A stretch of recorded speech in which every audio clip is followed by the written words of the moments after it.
நம்ம right media சேனலில் பெரும் தலைவர்கள், அரசியல் தலைவர்கள், நடிகர்களை நேர்காணல் பார்த்துக்கிட்டு இருக்கோம். இன்றைக்கி அப்படி தான் ஒரு நபரை பார்க்க போகிறோம். இவர் பன்முகத்திறமை கொண்டவர், நல்ல ஃபிலாசபர், நல்ல கல்வியாளர், நல்ல நடிகர். இப்படி பன்முகத்திறமை கொண்டவர். 1000 மேடைகளுக்கு மேலே பார்த்த நபர். 36 நாடுகளுக்கு சென்று வந்திருக்கிறார். இவர் கல்வி சேவையை பாராட்டி மத்திய அரசு, மத்திய ஆராய்ச்சி மையம், ராஷ்ட்ரிய சிக்ஷா புரஸ்கார் என்ற விருதையும் கொடுத்துருக்காங்க அவருக்கு. வேறு யாரும் இல்லைங்க, அது நம்ம ஓட்டெரி நரி தாமு சார், நகைச்சுவை நடிகர் வந்திருக்காங்க. வணக்கம் சார். வணக்கம்மா. திரையுலக பிரபலமாக இருக்கக்கூடிய நீங்கள் எப்படி அப்துல் கலாம் ஐயாவுக்கு அறிமுகமானீங்க? அவருக்கும் உங்களுக்குமான நட்பு எங்கேருந்து ஏற்பட்டது, எப்படி ஏற்பட்டது? அது வந்துமா எப்போவுமே சொல்கிறது தான். ஆக்சுவலாக ஒரு மிமிக்ரி ப்ரோக்ராம்காக தான் புக் பண்ணாங்க. அந்த ப்ரோக்ராமில் பார்த்தீங்கன்னாக்கா எனக்கு 12 மணிக்கு ப்ரோக்ராம் மத்தியானம். அது எதுக்குன்னா, கிட்டத்தட்ட 1.25 லட்சம் மாணவர்கள் வராங்க. எல்லாருக்கும் லஞ்சு கொடுக்கணும்னு சொன்னதுனால அந்த டைமில் என் ப்ரோக்ராம் வச்சாக்கா நான் என்டர்டெயின் பண்ணுவேன். க்ரௌடு அப்படியே ரிமைன் ஆவாங்க. அந்த டைமில் சாப்பாடு கொடுத்துடலான்னு பிளான் பண்ணாங்க. அதுக்கு 100 கவுண்டர்ஸ் போட்டு. ஆனால் கலாம் சார் வரத்துக்கு லேட் ஆகிடுச்சு. அதனால் என்ன பண்ணாங்கன்னு கேட்டிங்கன்னா, என்ன மேடை ஏற்றிட்டாங்க. தாமு சார் நீங்கள் மேடை ஏற. நமக்கு மைக் இருந்துச்சு, க்ரௌடு ஃபுல்லாக இருந்தாங்க. நான் காலையிலே போயிட்டேன். கலாம் சார் வரதுனால ஒரு ஃபோட்டோ எடுக்கணும் அவருக்குன்னு காலையில் போயிட்டேன். அது திருப்பு முனையாக அமைது நமக்கு. நான் மேடை ஏறி ஒரு மணி நேரம் பண்ணதுக்கப்புறம் மறுபடியும் என் காதில் இன்னும் ஒரு 1 ஹவர் எப்படியோ எக்ஸ்டெண்ட் பண்ணுங்க நாங்கள். அதுக்கப்புறம் நான் அந்த பழைய விஷயங்கள் எல்லாத்தையும் எடுத்து பண்ணிகிட்டு இருக்கும்போது அது ஒரு இன்ட்ரெஸ்டிங்காக போகுது. மிமிக்ரி எப்படி பண்ணணும், அது எப்படி ஆர்கன் எப்படி நான் அதை கொண்டு வரேன், என்ன சவுண்டை எப்படி பண்ணுறேன், அதுக்கு என்னோடய பாடி எங்கெல்லாம் எனக்கு கோஆப்ரேட் பண்ணுதுன்னு ரொம்ப ஃபிசியாலஜிக்கலாக போகிறேன். மறுபடியும் ஒரு 45 மினிட்ஸ் எதையாவது பண்ணுங்க, சார் இறங்கிட்டார், ஃப்ளைட் இறங்கிடுச்சு, வந்துக்கிட்டு இருக்கார், ஆன் த வேன்ட்டாங்க. அப்போ தான் என்ன பண்ணுறதுன்னு தெரியாமல் நான் எனக்குள்ளே இருக்க இந்த கலையை எப்படி என் டீச்சர் கண்டுபிடிச்சாங்க, எப்படி என்னை முதல்ல 1973 என்னை மேடை ஏற்றுறாங்க, மார்ச் 1ஆம் தேதி. அப்போ 3ஆவது படிக்கிறேன். அதெல்லாம் நான் ஷேர் பண்ணும்போது என்னுடைய டீச்சருடைய கதையை சொல்லும்போது இந்த மாணவர்கள் அவங்க டீச்சர் மேலே ஏதோ ஒரு அன்பு பொங்கி நிறைய பேர் கண்ணில் கண்ணீர் வந்துடுச்சு. எங்கள் அப்பா அம்மா பற்றிலாம் பேசும்போது அது அப்படியே ரொம்ப சென்டிமெண்ட்டாக கன்வெர்ட் ஆகிடுச்சு அப்படியே. அப்போது கலாம் சார் வந்துடுறாரு. அவர் வந்தோன்னே அவர் ப்ரோக்ராம் ஸ்டார்ட் ஆகும்போது என்னை கூப்பிட்டு அவர் பக்கத்தில் சேர் போட்டு பக்கத்தில் உட்கார வச்சு, நீ வந்துடுன்னு என்னை கூப்பிட்டாரு. அவரோட பயணம் அப்படி ஆரம்பித்தது தான். அப்துல் கலாம் ஐயா பார்க்குறதுக்கும் பழகிறதுக்கும் எப்படிப்பட்ட நபர்? பார்க்குறதுக்கு நமக்கு ஆச்சரியமாக இருக்கும், பழகினதுக்கப்புறம் ரொம்ப ஆச்சரியமாக இருக்கும். அப்படிதான். அவருடைய வார்த்தைகளுக்கு இணங்க நீங்கள் அவர் சொன்ன பல வேலைகளை நீங்கள் செஞ்சுருக்கீங்க. அவருடைய வழிநடத்தலில் நீங்கள் போயிருக்கீங்க. அந்த பாதை உங்களுக்கு என்ன மாதிரியான அனுபவங்களை கொடுத்தது? அவர் பல வேலைலாம் கொடுக்கலமா, ஒரே வேலை தான் கொடுத்தாரு. அவருடைய 10 கட்டளைகள், மாணவர்களுக்கான 10 கட்டளைகள். அந்த 10 கட்டளையும் ஒரு மாணவனுக்குள்ள, அதாவது அடுத்த தலைமுறை இளைஞனுக்குள்ள போச்சு. அந்த 10 கட்டளைகள் என்னென்னு சொல்ல முடியுமா? அது ரொம்ப பெருசாகிடும், லென்த் ஆகிடும். அது ஒரு 10 எபிசோட் ஆகிடும். அது நெட்டில் போய் நீங்கள் பார்த்துக்கலாம். ஒரு கட்டளை மட்டும் நான் சொல்கிறேன். முதல் கட்டளை, என் வாழ்க்கையில் மிகப்பெரிய லட்சிய விதையை விதைக்கேன். சிறு லட்சியம் குற்றமாகும். லட்சியத்தை அடைவதற்காக அறிவை தேடி தேடி பெறுவேன். கடுமையாக உழைப்பேன். விடாமுயற்சியோடு தோல்வி மனப்பான்மைக்கு தோல்வி தந்து வெற்றி பெறுவேன். இது முதல் கட்டளை. இப்போ இந்த கட்டளையை நாங்கள் என்ன பண்ணோம்னா, அந்த மாணவனுக்கு ஃபஸ்ட்டு ஓரலாக சொல்லிவிட்டு இதை அப்படியே வார்த்தைக்கு வார்த்தை அவனுக்கு விளக்கி சொல்லுவோம். விலகி சொல்லும்போது அவனுடைய லைஃபே அதில் பார்ப்பான். அதில் ஒரு கோல் செட் ஆகும், அவனுக்கு ஒரு கனவு செட் ஆகும், அப்படி போவோம். அந்த மாதிரி அந்த 10 கட்டளையை நாங்கள் அந்த மாணவனுக்கு கொடுக்கறதுக்கு 3 நாள் ஒர்க் ஷாப். அது ஆக்சுவலாக அந்த 3 நாள் ஒர்க் ஷாப்பை இப்போ நம்ம என்ன பண்ணிட்டோம்னாக்கா 3 மணி நேரத்துக்கு சுருக்கிட்டோம், டைம் இல்லாதனால. எந்த கட்டளையை அவனுக்கு கொடுக்கலாம், 10 கட்டளையில் கொடுத்தா அந்த மாணவன் ஒரு சாம்பியனாக, ஒரு நல்ல திறமையான மாணவனாக, மதிப்பெண்கள் பெறக்கூடிய மாணவனாக, ஒழுக்கமான மாணவனாக, ஒரு ஆசிரியரோட கனெக்ட் ஆகிற மாணவனாக எப்படி உருவாக முடியுங்கிறது நாங்கள் கண்டுபிடிப்போம். எப்படின்னா, அதுக்கு முன்னாள் நாள் போய் நாங்கள் டீச்சரை மீட் பண்ணுவோம். அது கலாம் சாருடைய ஆர்டர். அதுதான், டீச்சர்ஸை மீட் பண்ணிவிட்டு, அதாவது மாணவனுடைய பெற்றோர்களான ஆசிரியர்களை நாங்கள் சந்திக்கிறோம். ஃபஸ்ட்டு டே போயிட்டு அந்த கேஸ் ஹிஸ்ட்ரியெல்லாம் வாங்கிடுவோம். மாணவனுக்கு என்ன குறை, அவனுக்கு என்ன பேரண்ட் கிட்ட இருந்து என்ன கம்ப்ளைண்ட்லாம் வருதுன்னு நிறைய விஷயங்கள் அவங்க ஷேர் பண்ணுவாங்க. ரொம்ப ஹெல்ப்லெஸ் ஸ்டேட்டில் இருப்பாங்க டீச்சர்ஸ். அதை பேஸ் பண்ணி தான் கலாம் சாரோட கட்டளையை ஃபிக்ஸ் பண்ணி பசங்களுக்கு கொடுப்போம். அப்படி பார்க்கும்போது நிறைய கம்ப்ளைண்ட் வரும். பேரண்ட்ஸே திட்டுவாங்க, பேரண்ட்ஸும் பசங்களை திட்டுவாங்க, கடுமையான வார்த்தைகளை திட்டிருப்பாங்க. நீ உருப்பட மாட்ட, அறிவுகட்ட முண்டோம், என்னென்னமோ வார்த்தைகள்லாம் எனக்கு ஷேர் பண்ணுவாங்க. அதெல்லாம் ஃபுல்லாக நான் வாங்கிட்டு கிளாஸ் எடுக்கும் போது அந்த அவங்களுக்குள்ளே இருக்கிற அந்த கில்ட்டு ஃபீலிங் இருக்குல்ல, குற்ற உணர்ச்சி, அது ஒரு வைரஸ். அது குற்ற உணர்ச்சி, தாழ்வு மனப்பான்மை ஒரு வைரஸ், பயம் ஒரு வைரஸ், அப்புறம் வெறுப்பு ஒரு வைரஸ். இந்த வைரஸ் எல்லாம் அழகாக டெக்னிக்காக ஃப்ரெண்ட்லியாக அவனுக்குள்ளே போய் அப்படியே ப்ளக் பண்ணி எடுக்கிற ஒரு மிகப்பெரிய டெக்னாலஜி தான் எங்களோட ஒர்க் ஷாப்பில் இருக்கும். ஃபஸ்ட்டு முழுக்க சிரிக்க வச்சிடும். ஃபுல்லாக சிரிக்க வச்சு அவன் பாடியில் வந்து கம்ப்ளீட்டாக அந்த பஞ்ச பிராணா வந்து பேலன்ஸ் பண்ணிடும். பேலன்ஸ் பண்ண உடனே அவன் அழகாக அவன் செட் ஆகிருப்பான்.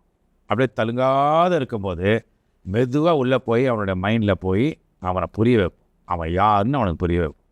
அது புரிஞ்சிக்கும் போது தான் ஃபஸ்ட்டு டைம் அவனை நேசிக்க ஆரம்பிக்கிறான். ஒரு மிகப்பெரிய ஒரு சேஞ்ச் வரும். அப்போ தான் டீச்சரோட அவன் கனெக்ட் ஆகிறான். அப்போ தான் டுகெதர் ஆரம்பிக்குது. எஜுகேஷனுக்கு டைரக்ட் மீனிங்னா டுகெதர்னு அர்த்தம். அப்போ தான் அது ஸ்டார்ட் ஆகுது. அப்போது அந்த முதல் கட்டளையில் என் வாழ்க்கைன்னா அது மாணவனுடைய வாழ்க்கை என்ன, அவன் கிளாஸ் ரூமுக்குள்ளே வந்துடுறான், வகுப்பறைக்குள்ளே. அந்த ஸ்கூல் கேம்பஸில் ஃபுல்லாக வந்து அவன் விளையாடுவான். விளையாட்டு, கலை, அப்புறம் கல்ச்சுரல் கலை, அதுக்கப்புறம் வந்து கல்வி. அப்போ அவனுக்கு வந்து அவனுடைய வாழ்க்கையில், என் வாழ்க்கையில் மிகப்பெரிய லட்சிய விதை என்னென்னா, நான் சென்டம் எடுக்கணும், நான் வந்து இந்த மாணவர்களுக்கு முன்னாடி நான் தான் ஜெயிக்கணும் அப்படிங்கிறத தாண்டி என் சக நண்பனை எனக்கு சமமாக தூக்கி விடணும் கல்வியில். என்னுடைய கிளாஸில் இருக்கிற 30 பேரும் எப்படி ஒரே யூனிஃபார்ம் போட்டு ஒரே டீச்சர் முன்னாடி உட்கார்றாங்களோ அந்த மாதிரி ஒரே மாதிரியான மனோ ஆற்றல் எல்லாருக்கும் இருக்கணும்னு சொல்லிட்டு இந்த மாணவனே டீச்சராக மாறி அவனுக்கு சொல்லிக் கொடுப்பான். என் வாழ்க்கையில் மிகப்பெரிய லட்சிய விதைன்னா என் சக நண்பனுடைய வாழ்க்கையில் கல்வியில் அவனை முன்னேற்றம் அடைஞ்சாதான் அவனை அதை தூக்கி விடுறது தான் வந்து என்னுடைய வாழ்க்கையில் லட்சியமாக எடுத்துப்பான். அந்த மாதிரி நாங்கள் கோல் செட் பண்ணுவோம். அப்போது என் வாழ்க்கையில் மிகப்பெரிய லட்சிய விதையை விதைச்சிட்டாங்க. அதாவது ஒருத்தன் டிபெண்ட்டாக இருக்கணும். இந்த லட்சியத்தை அடைவதற்காக நான் அறிவை தேடி பெறுவேன். இவன் டீச்சர்கிட்ட போய் அறிவு வாங்கிட்டு வந்துடுவான். கூகுளில் போறியா, மொபைல் ஃபோனுக்குள்ளே போறியா, உன்னோட வாழ்க்கையுடைய முன்னேற்றத்திற்கான, கல்விக்கான, ஒழுக்கத்துக்கான அறிவை போய் நீ தேடி எடுத்துகிட்டு வா. உள்ளே போய் சர்ச் பண்ணி இன்ஜினில் எடுத்துகிட்டு வந்து நண்பனுக்கு ஷேர் பண்ண. அந்த மாதிரி அறிவை தேடிவன் தனக்கும் வச்சுவான், அந்த சக மாணவனுக்கு கொடுப்பான், கிளாஸ்மேட்டுக்கு. அது மாதிரி அவனுக்கு ஒரு தோல்வி பயம் வரும்போது, தோல்வி மனப்பான்மைக்கு தோல்வி தந்து வெற்றி கொடுனா டிஃபீட் த டிஃபீட்டுங்கிறார். அப்போ அவரை பொறுத்த வரைக்கும் ஃபெயில் அப்படின்னா எஃப்ஏஐஎல் ஃபெயில்னாக்கா ஃபஸ்ட்டு அட்டெம்ப்ட் இன் லேர்னிங்னு சொல்கிறார். நோ அப்படின்ட்டாக்கா நெக்ஸ்ட் ஆப்பர்ச்சுனிட்டின்னு சொல்லிக் கொடு, எல்லாத்தையும் ப்ரொமோட் பண்ணுங்கிறார். அப்போது கலாம் சாரை பொறுத்த வரைக்கும் life is full of possibilities தான். இப்போ எல்லாமே முடியும் அப்படிங்கிறது இந்த முதல் கட்டளையிலேயே நாங்கள் வந்து கொடுக்கும்போது அதில் எப்படி டீச்சரோட கனெக்ட் ஆகிறது, எப்படி சப்ஜெக்டை வந்து ஈஸியாக உள்ளே கொண்டு போகிறது, இது எல்லாமே அந்த மாணவர்களுக்கு நாங்கள் அழகாக சொல்லுவோம். இந்த இடத்துல ஆரம்பத்தில் தான் நடிகர் தாமுவாக இருப்பேன். அதில் மிமிக்ரி எல்லாம் வரும், ஒரு என்லைட்டனிங் என்டர்டெயின்மெண்ட்டாக வரும். அதெல்லாம் வந்து பேஸ் போட்டு என்னோட முதல்ல டுகெதர் கொண்டு வருவேன். நான் ஃப்ரெண்டாவேன். அப்போ தான் என் வார்த்தையாமல் கவனிப்பேன். இப்போ மேடையில் நான் பேசும்போது ஒரு சிறப்பு விருந்தினராக நான் போகிறேன் சிறப்புரை கொடுக்குறது. எனக்கு ஒரு நோக்கம் இருக்குது இல்லையா, நான் மேடையில் பேச போகிறேன், என் நோக்கம். அப்போ கீழே இருக்கிற மாணவனுக்கு என்ன நோக்கமாக இருக்கும் நீங்கள் சொல்லுங்கள்? நான் பேசுகிறத கேட்குறது. ஆனால் அவன் கேட்குற நோக்கத்தே வந்திருக்க மாட்டான். ஏதோ பேசிகிட்டு இருப்பானுங்க பசங்க. ஏன்னா அது அவன் உலகம், பேர் குரூப்பு. அந்த குரூப்பில் எல்லாம் 18 இருப்பானுங்க, 19 இருப்பானுங்க, சில டைமில் 30 கூட இருக்கும், 15, 16லாம் இருக்கும். அவன் லெவலுக்கு இறங்கி நான் அவனுக்கு ஃப்ரெண்ட் ஆகணும்னா அதான் இன்னோவேஷனாக நான் அவனை புரிஞ்சுக்கிட்டு இறங்கணும். அந்த இடத்துல நான் ஒரு ஃபாதர் ரோல் பண்ணணும், இல்லை ஒரு அங்கிள் ரோல் பண்ணணும். இந்த கட்டளையை நிறைவேற்றுறதுக்கு, இந்த இளம் தலைமுறையினரை உங்கள் பக்கம் நெறிப்படுத்துறதுக்கு என்னென்ன கஷ்டமெல்லாம் இருந்தது? ஆரம்ப காலகட்டத்தில் என்னென்ன மாதிரி இடையூறுக்கள்லாம் இருந்தது? இடையூறுன்னு நம்ம பார்த்தா தான் இடையூறு. அது ஒரு சேலஞ்சாக நீங்கள் போனீங்கன்னா அது இடையூறாக தெரியாது. எப்படி வந்து சினிமாவில் வந்து நாங்கள் 6 மாதம் 7 மாதம் பிளான் பண்ணி அந்த இளைஞர்களையும் அந்த பெரியவர்களையும் சீட்டில் உட்கார விடாமல் எப்படி வந்து அந்த ஸ்க்ரீனில் வந்து அது நிஜம்னு காட்டுறோமோ, ஒவ்வொரு காட்சியும் சண்டை காட்சியிலேருந்து டான்ஸ்லேருந்து அவனை எப்படி என்டர்டெயின் பண்ணி நிகழ்காலத்தில் வைக்கிறது தானே மீடியா, சினிமா வந்து அவனை ப்ரெசென்ட்டில் வைக்கிறது தானே. அந்த மாதிரி இந்த மாணவர்களை நான் என்டர்டெயின் பண்ணுவேன். ஃபஸ்ட்டு என்டர்டெயின் பண்ணி அவனை ப்ரெசண்ட்டுக்கு கொண்டு வருவேன். காலத்தோடு அவன் ஐக்கியமாகும்போது அவனுக்கு உள்ளே போயிடுவேன். அப்போ எனக்கு ஈஸியாகிடும். ஸோ 1000 மாணவர்கள் இருக்காங்கன்னா, 10,000 மாணவர்கள் இருக்காங்க, 1,00,000 மாணவர்கள் என் முன்னாடி இருக்காங்கன்னா, அவன் ஒன் பாடியாக கொண்டு வருவேன். ஒரு உடல் ஒரு உயிர். அப்போ 1-to-1 கனெக்ஷன் ஆகிடும். அப்போ எனக்கு ஈஸியாக இருக்கும். அதனால் அங்கே போராட்டம்லாம் கிடையாது. இந்த போராட்டம் கிடையாது அப்படின்னு நீங்கள் சொல்லிட்டீங்க. இவ்வளோ பேர்த்த நீங்கள் டீச் பண்ணியிருக்கீங்க இல்லையா?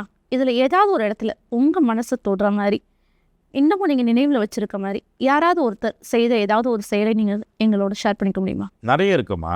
அதாவது அப்போவே வந்து டெஸ்டிமோனியலில் அந்த 3 மணி நேரம் ப்ரோக்ராமுக்கு முன்னாடி பார்த்தீங்கன்னாக்கா விசில் அடிப்பானுங்க, சேர் மேலே ஏறுவாங்க பசங்க.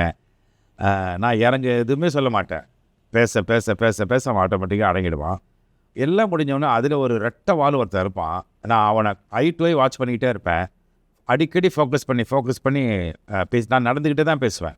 கடைசி ரோவில் இருக்கிற மாணவன் திரும்பினா கூட நான் நிறுத்திட்டு என் பக்கம் கொண்டு வருவேன்.